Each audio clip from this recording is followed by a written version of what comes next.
Hello, in this video I'm gonna show you the first things that you should do after setting up your Samsung Galaxy Z Fold 7.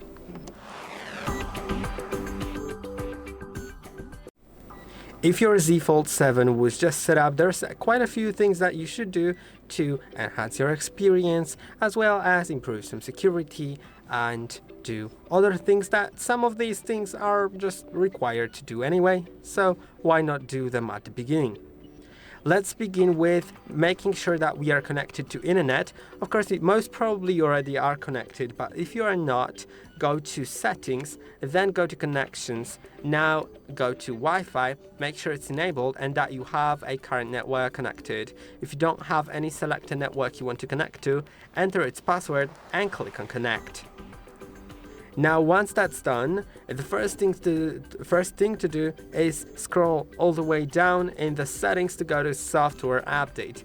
Then click on download and install and wait until it checks if there's any update available. You can see that in my case there's no update available, so I don't need to do anything here, but if there is like a button to download and install, do that, wait until it downloads, and later on you'll be prompted to restart your device. Once it's restarted, the update will be applied. And updates are very important to make your device more secure, more smooth, and also have the newest features. So let's go to the next step, which is gonna be signing into Google. And also there's high chance that you already are signed in because you might have been prompted about that during setup. But if you're not, go to accounts and backup, manage accounts, and if you don't have any Google account listed here, that means that you don't have a Google account signed in, and it's worth signing in so you have access to services like Google Play Store, which lets you download apps, or to, for example, Google Find My service, which lets you track your lost or stolen device. Let's click on Add Account because I don't have my Google account signed in. Click on Google. Later on, enter your email or phone number associated with the Google account that you have, or if you don't have a Google account or don't remember the credentials, click on Create Account.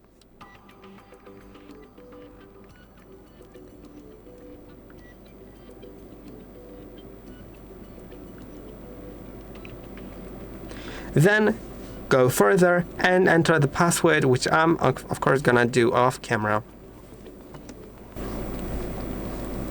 Now you'll need to agree to Google Terms of Service, Google Play Terms of Service, and the privacy policy. So I'll click on I agree and then wait a moment until it loads. Later on it'll ask you if you want to back up your device's data.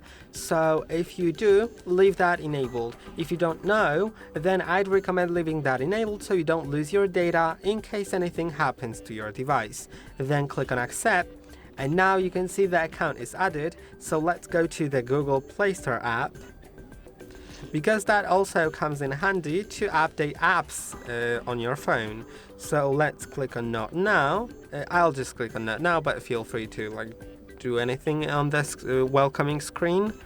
Then click on your profile icon in top right corner, manage apps and device and updates available, then click on Update All. And updating apps is important for the very same reason as updating your phone, but also some apps just won't work without an update. So it's also worth doing that for that matter. Now, let's go to the next step, which is setting up our screen lock and biometrics, like the fingerprint. Let's go to Settings app, then go to the it'll be in the, I believe, lock screen and AOD, right.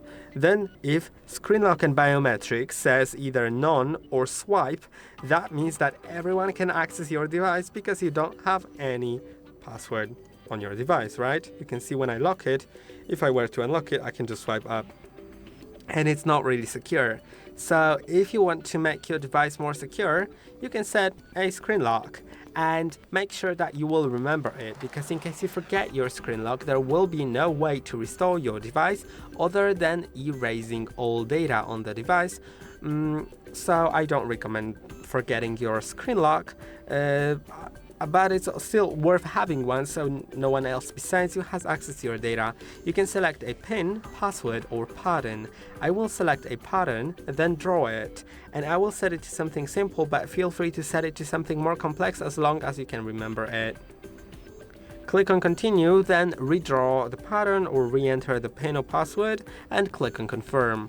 Now it'll also ask you what to do with the lock screen notifications. I just leave it like it is and click on done.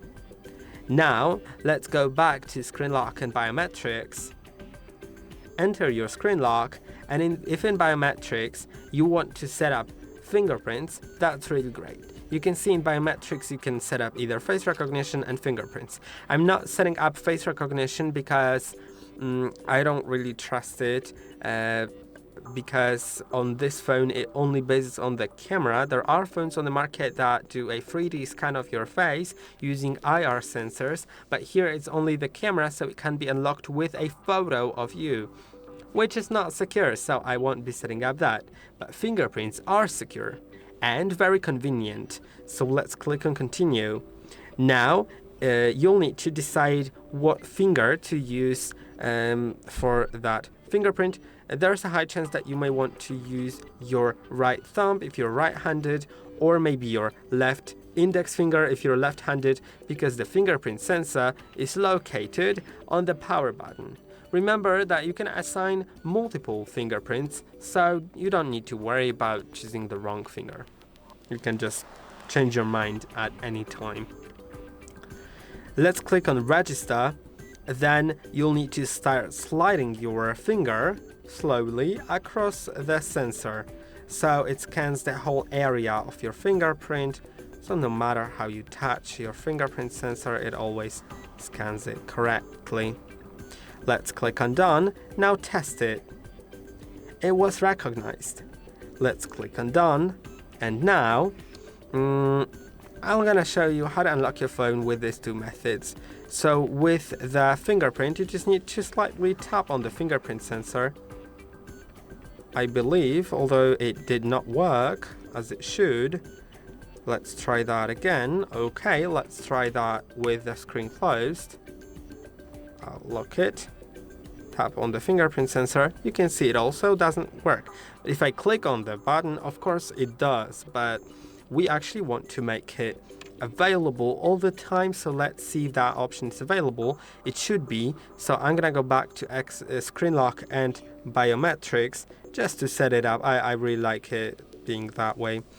Okay, fingerprint always on. You can enable that. So by default it's set to off. You can set it to work on external, main, or both screens. I'll set it for both screens, and now you can see even if the screen is off, I can just tap on the fingerprint sensor. I don't need to click on it, and I like that feature, so I'll leave it like that, but feel free to adjust it to yourself. Now let's set up Google Pay, and you don't need to do it if you don't feel like it, but it lets you add your payment card to your phone, so you can pay with it by tapping your phone to the reader in stores instead of swiping your card.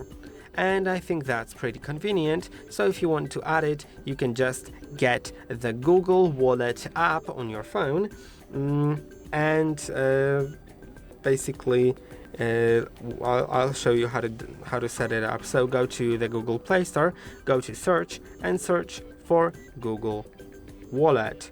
Now you don't need to worry about the security because it is bank authorized. It requires your phone to be unlocked and is provided by Google, so it is in fact secure. Now you can see I have the wallet app already. I can open it and now click on view wallet. I will allow notifications, and you can also add a shortcut to your lock screen. We will be customizing the lock screen later in that video, so you'll see about that. But now let's click on add to wallet. Now go to payment card, and you can see I already have a payment card in my Google account, but if you don't have any, you can just click on new credit or debit card and scan it with your camera. Sometimes there will be an option, or enter the details manually. Later on, read all the notices here and click on Save and Continue. Then you may need to verify with your bank using a message, phone call, or the bank app, and it will be available to pay, and you'll be able to pay with your phone at any time by just simply opening the Google Wallet app and tapping the phone to the reader. And remember that you can add it to the lock screen, and that's what we're moving on to now, customizing our home and lock screen wallpaper. So let's go to the settings. Now go to I believe it was like somewhere here, wallpaper and style. Now feel free to select your either lock screen or home screen, right? Let's select the lock screen maybe first, then you'll see variations. There will be some variations of the wallpaper that's currently set, but you can click on wallpapers in the top left corner and set it from some featured ones from your gallery. If you have any photos or videos, which I think is pretty cool, you can create some with AI or select any other ones available here. I will select something simple like graphical here, because I like it. I like to keep it simple. And now, as I later mentioned about the Google Wallet, you can click on the left or right shortcut on your lock screen to assign it to Google Wallet. I don't really use the phone app on my phone for some reason, so I can sacrifice that for the wallet. Remember to make it the Google Wallet if you're using Google Wallet, because you can see there are two wallets. The other one is Samsung, and I on purpose didn't really show how to set it up because I don't like the Samsung Wallet app. Of course, if you didn't like the Google Wallet app, you can get rid of it and use the Samsung Wallet app, but it requires a Samsung account, which I don't like, so I'm just not doing that. Now you can also customize the clock, like for example to set it to some fun font. This is fun, but I don't like it honestly. You can download fonts as well, which is really cool. Yeah, but I'm sure that it requires my Samsung account, so yeah. For some fonts, like maybe this one, no, but for this one for sure, you can change its weight, and that's cool. I'll make it bold like that, and let's set it to maybe match the wallpaper colors.